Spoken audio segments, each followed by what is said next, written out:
Hello friends, welcome back to Learn IT Guide tutorials. In the previous video, I have shown you how to create an AWS EKS cluster with a custom VPC using Terraform modules.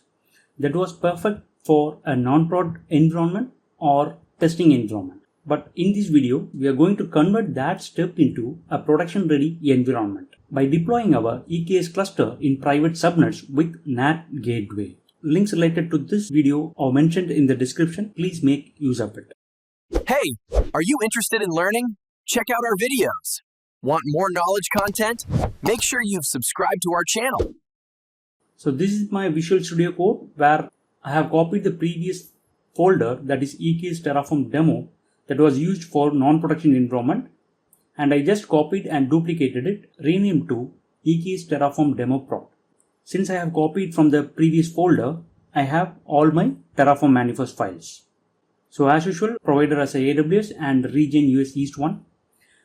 And if you see my vpc.tf, so already I have made a few changes to match our production environment.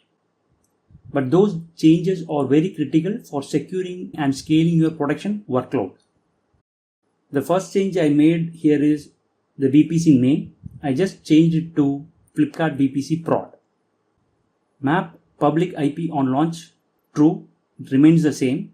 I have changed enable NAT gateway into true so that it will allow private subnet to reach the internet. And also I have added one more parameter called single NAT gateway. So it will not create multiple gateways for each subnets. This way we can avoid the cost. So I have enabled this option to create single NAT gateway. Public subnet tags were already there, but newly I have added private subnet tags. And this is really needed for Kubernetes internal load balancer.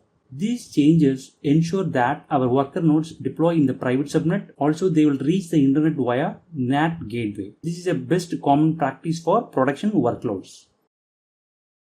If you see the EKS, again, I have made few changes. One is the cluster name. I have changed the cluster name as a prod. And if you see the subnet ID, earlier we defined as a public subnet for the non-production environment. For this production environment, we are going to deploy this EKS cluster on private subnet. Accordingly, I have changed the value like private subnet.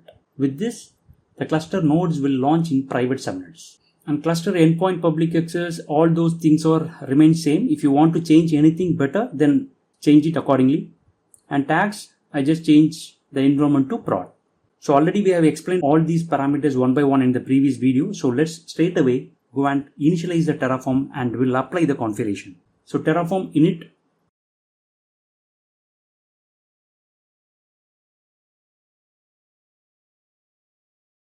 So initialization is completed. Now we'll apply the configuration. Terraform apply auto approve. Since this is a demo, I don't run plan command. Straight away I will go with apply.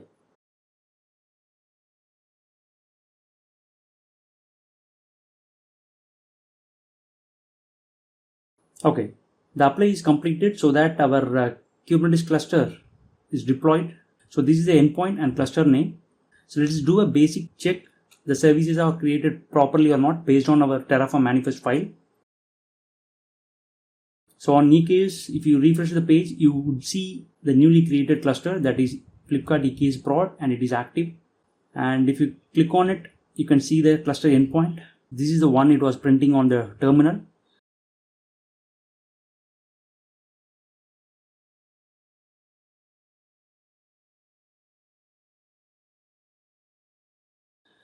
And if I go to instance and refresh the page, I can see the new one instance being created. And if you see the range of this instance, it is 11. So for private subnet, we have given 11 and 12.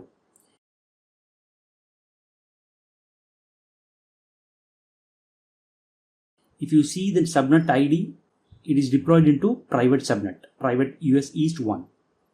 So this is what we want for a production environment. In order to manage your EKS cluster, we need to get the kube config.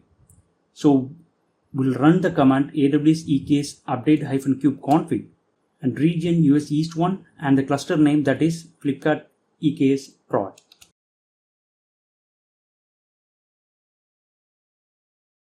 So the kube config is being added into default .kube directory.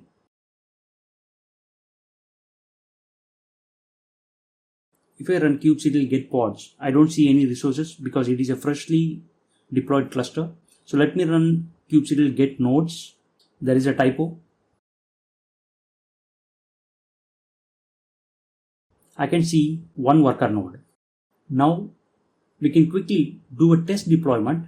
To test, we are able to deploy an application and able to access it from the internet, even though we have deployed our worker nodes on the private subnet. So kubectl run Apache, image name, HTTPD and the port 80. So run kubectl get pods to confirm the Apache pod is running or not. Then we'll expose the service using LoadBalancer.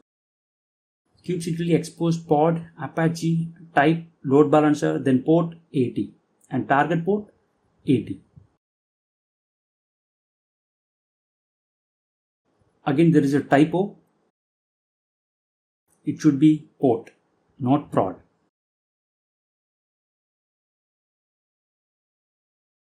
Now run kubectl get svc to get your internal ELB IP.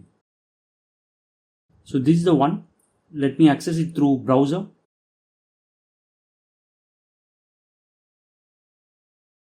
Obviously, Kubernetes cluster will not allow HTTP.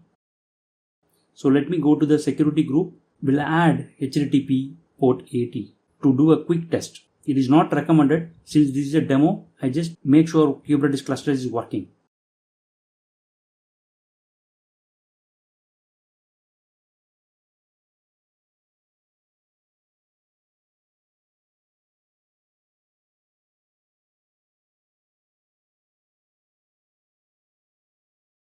Okay, I have added HTTP and 80. Now let's refresh the page. As you can see, still I am unable to access it. So it should be because of the redirect. So let me remove the HTTPS and just try with HTTP. As you can see, we have got the warning as the site is not secured one. If you have the trust, you can click on continue to site. Now we are able to see the content of our application, which means we have a working Kubernetes cluster environment. As we have exposed the service using a load balancer, if you have hundreds of pods being deployed, we cannot expose the service for all the hundreds of pods. In order to avoid that and to reduce the cost, we have to deploy an Ingress controller in front of your Kubernetes cluster as a pod. Already we have shown these Ingress controller setup on Kubernetes cluster using Nginx Ingress controller or HA proxy Ingress controllers. You can refer those videos. So in this video, we have taken our EKS setup from non-production to production environment using Terraform modules. For that, we have made few important changes to deploy our Kubernetes worker nodes on private subnet. See you in the next video. Till then, keep practicing and have fun. How did you feel? Is it helpful? Appreciate our efforts in the comment section below. Hit like button, share with your friends about us, subscribe our channel to get further updates. Stay connected with us on social networking sites. For more free tutorials, visit our website www.lanetguide.net.